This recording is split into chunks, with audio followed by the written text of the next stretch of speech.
Pourquoi les huskies sont en fait les pires chiens de traîneau?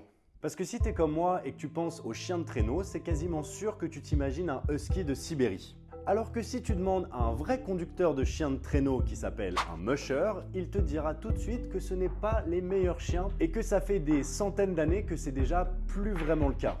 En gros, aujourd'hui, les huskies de Sibérie représentent que 20% de la totalité des chiens de traîneau dans le monde. Parce que certes, les chiens de traîneau comme tu fais au ski, c'est bien sympa, mais c'est pas que ça les chiens de traîneau. C'est aussi utilisé pour porter de lourdes charges dans des endroits où il fait très froid et où la neige ou la glace y est très présente. Et ça a été beaucoup utilisé pendant la ruée vers l'or au Canada.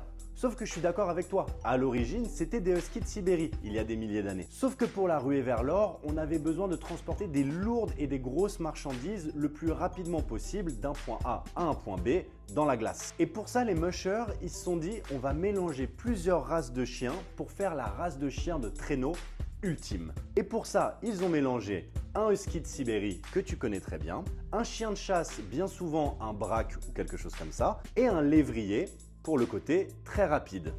Et en mélangeant ces trois chiens-là, ça vous donne le Alaskan Husky.